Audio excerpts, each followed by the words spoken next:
record on the computer. Okay, so hopefully this works. Okay, so the first question is, tell us about yourself. What position do you hold at the school? How many years of experience do you have? And later, after you answer that, anything else that you would like to add, you can go ahead and add it. Okay. So, well, I'm Ione Hollingsworth. I have been in education for 21 years. I've taught elementary. I was a parent coordinator, and I was a literacy and math coach for a few years. All of my 19 of those years were in Title I schools, so Title I is pretty much all I know. As an AP, I am over the Title I budget.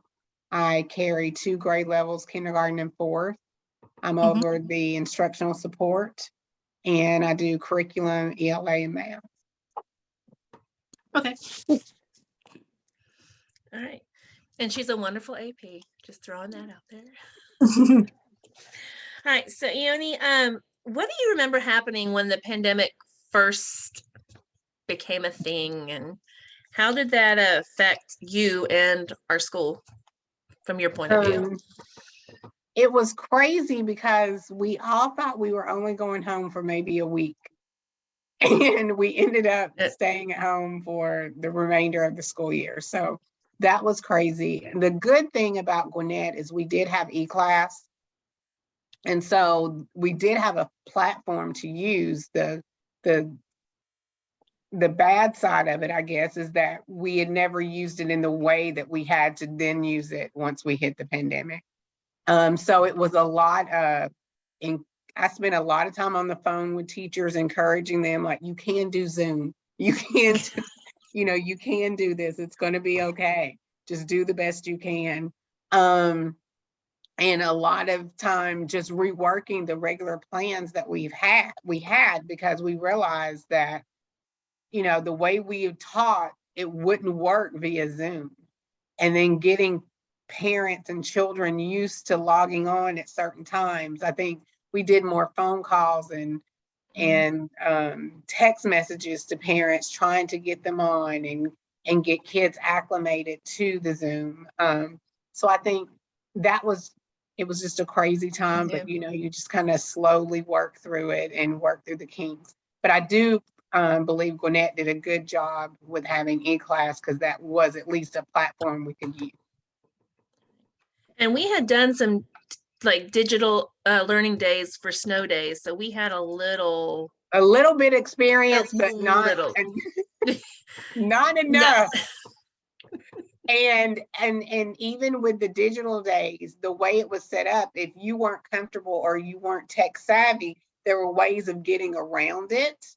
Whereas when we hit the pandemic, you had to do it. So that was, I think, a big stressor for people, but we made it through it. And I remember just getting everybody devices. I think I remember that being a challenge. That was a huge process, getting the devices and then getting them back. Right. It was like crazy. Because you're just trying to get parents get parents to come and get it and then figure out how to use it. And now I need you to bring it back to me. So that was a whole lot.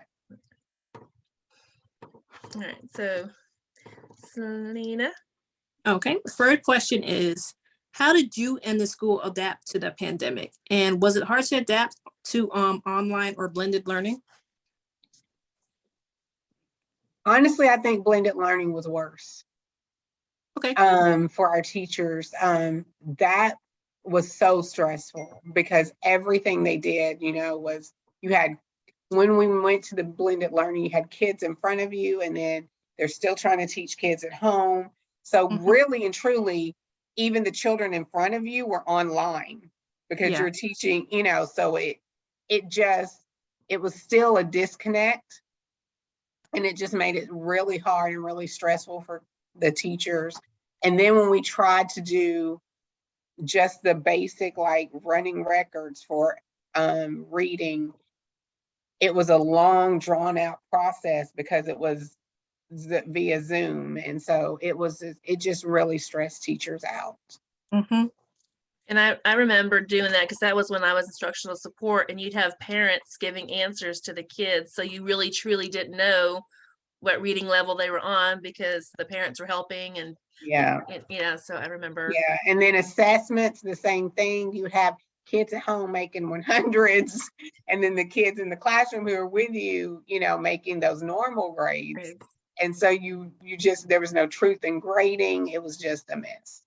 Mhm. How is your school doing? How did we do online learning, and what applications, tools, or technology did we start using that maybe we weren't using before? I don't really think there was anything that we used that we didn't use before.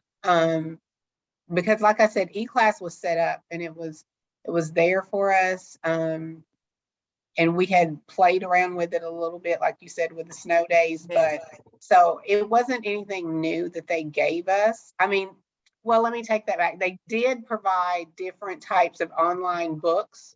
Okay, yeah. For us to use. They did a lot. Gwinnett County purchased a lot of online books from different companies. So we were able to use those, but that was pretty much it. The core of the teaching and learning, what we already had it. Were teachers using Nearpod as much before, or did that come along? They were using it, but not as much as they did when we went into the pandemic. Nearpod became something some grade levels really adapted to and used a lot. Google Classroom just kind of exploded once the pandemic started, because it just made it easier to grade, and you could give feedback in real time and things like that. So I guess those two maybe would be two that we kind of added and teachers began using. I know that the classroom teachers were a little different than special, so that's why I wasn't really sure what they did versus what we did. Yeah. So, all right. Was there any cost to the school for any additional technology? If so, are you aware how much it did cost for the school? Yes, because I do the budget. That's perfect. So what we ended up doing is because before the pandemic, we were trying to go 1-to-1 with computers for our 4th and 5th graders. And then we ended up realizing, well, we got to do it for everybody. And so we purchased laptops for all of our students. So we probably spent maybe $100,000. Wow. On laptops, making sure we had them, and then laptop carts, to making sure teachers had a place to store them that would charge them all at once and things like that. So, I thought they came from the county. I didn't realize some of them did, but the majority of them we purchased the title. Yeah. I didn't realize that. Yeah.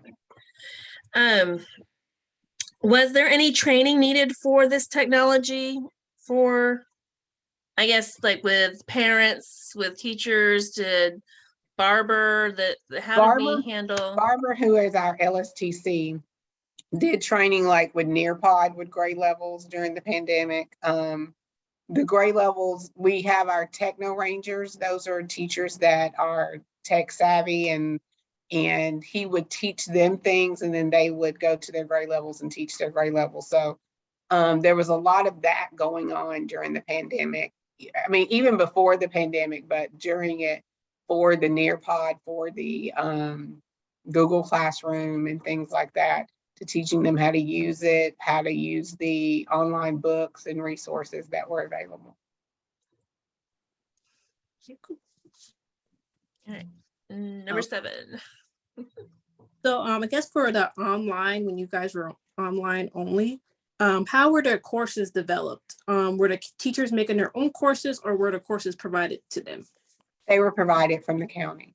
So our county there are county coaches that were in the schools. And so literally probably each week they would provide lesson plans for that week and push them out to us every week. And so we could take them and use them as is, or just adjust them based on what our kids' needs were. You kind of answered this in some of the other questions, but what other ways were the faculty supported? And if there were issues, who were the go-to people that the teachers could reach out to? Well, the APs, of course. Like I said, we as APs, we talked and coached teachers through the stress of the pandemic when we were at home. I think I worked harder at home than I did when I was at work, and longer hours because you're on the phone so much, just checking on people and making sure that they were okay. So I think we supported that way. We did a drive-up luncheon for our teachers. We just tried to do things to keep everybody together because we were so separated, and to make so people would see that we still love you and we still miss you, kind of thing. And so we did our drive-up luncheon at the end of the year, and so I think that was during teacher appreciation. I think so. Yeah. So we did different things trying to just keep that connection with teachers. And we still had our Zoom faculty meetings, didn't we? Yes, we had our Zoom faculty meetings every week. And I did for my grade levels, I would do little Zoom sessions just to let people vent or talk about. We did one of my grade levels, we bought our own beverage and had little meetings. I did Zoom sessions with my grade level. So I did Zoom sessions with the kids where we bought our favorite, they could show me their favorite animal or whatever they had in their house they wanted to show me. So I would spend an hour listening to them tell me about their dog or whatever. So we did things like that just to build that connection and keep them engaged. Right. Yeah. All right. So, sorry. Okay. Sorry. Next. Okay. Have you in the school or any teachers experienced any major issues with the technology? If you did, what was the solutions? I think probably the biggest issue, like during the pandemic, was internet access. Right. Trying to get hotspots to people because we realized a lot of our parents didn't have internet. Gwinnett even tried to do the internet buses where the bus would go in a neighborhood so people could have internet. They just tried a lot of different things. I think the biggest thing was the internet, and some kids couldn't get on because it was just slow, or if there were multiple children in the house, they all had a device trying to get on this slow running internet. So I think the internet was our biggest issue. Okay. Yeah, I remember some of that. Yeah.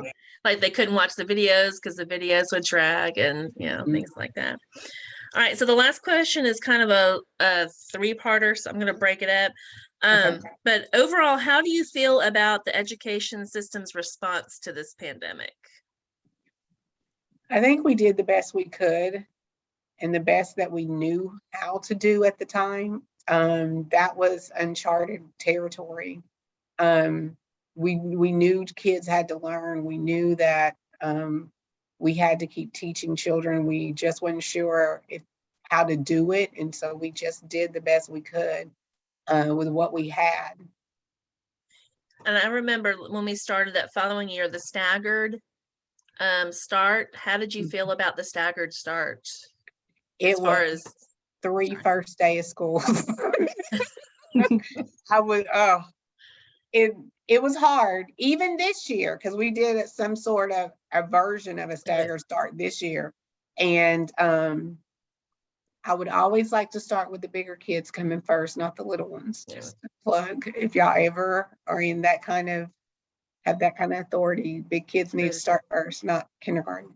And that was gonna be the next question, is how do you personally feel, any improvements? It's easier when the older kids start first, because with your kindergartner starting, they're scared, they cry, and it's good to already have a sibling there to help and that knows what's going on before you bring in the little ones. But Gwinnett likes to start with little people first. Think about that, but you're right. Yeah, that was a big one, and it just made it really, there were some, how do I say this? There were some things about having a staggered start that were good because it helped you get transportation under control for like 2 grade levels before you had all 6. So that piece of it was a good thing. It was just the rituals and routines and getting them acclimated to everything that was more difficult for the little ones than it was the older kids. Do you see the pandemic lasting or improving in the future? Where from a I kind of think we're going to be in this for a while. What I do hope and pray is that we move to face-to-face. I think that's best for children. I know parents are afraid, and I get calls every day of parents wanting to move their kids from in-person to digital. And you know, for Gwinnett, it's not an option. Whatever you start with, you have to finish. But I think being in person is better for children, not only just cognitively, but social emotionally. It is. I see so many things that are issues that we're having with children now since the pandemic, and a lot of it is because they were just home, you know, and they didn't have the structure, you know, when I look at my 4th graders, this year was the first year they've had a regular education since 2nd grade, because that's when the pandemic hit. So, you know, that's a lot of learning. That's a huge learning gap for them. And so we have to keep that in mind and know that being in person is good for children. Mm-hmm. So let's all we sort of had plans. Selena, do you have any other thoughts or questions for Ione that came up while she was answering? No, not. I can't think of anything else. So if you had one piece of advice to give us, like if we're future administrators or whatever, what would your advice be? I didn't tell you about that one, so I'll put you on the spot. didn't. I'm like, oh my gosh, you put me on the spot. What one piece of advice for someone going into administration would be, you have to have a work-life balance. I think that's the biggest thing, because as an administrator, it can suck you in and you can be there forever. Because today, I was trying to do a 10-minute observation. It took me 2 hours because every time I went in there, the walkie would go off and I'd have to leave and go somewhere else. And then I'd get that settled and then go back. And it would kept happening over and over. And I know that teacher thought, why does she keep coming in my room? But I was determined to finish it today. You know, so you have those days. And so you have to have that balance and know that work is work, but home is home, and know that home is the most important thing, because sometimes we forget that when we're working, and especially when you're working in your calling, because you want to give your all to children and to the teachers, and they can have a little bit, but not all of it. You still have to have some for your family. Yes. I like that advice. I think that works. Mm-hmm. All right. Well, thank you so much, Ione, for You helping are welcome. us out. And I'm so sorry about Friday, but I'm glad fine. we were able to do this. And It's I hope it okay. helps. Yeah, he gave us a big window, so it's good. We're fine. But we do appreciate it. You're welcome. All right, I'm gonna stop recording now. All right, where's the record button? I don't know what to record. Here we go.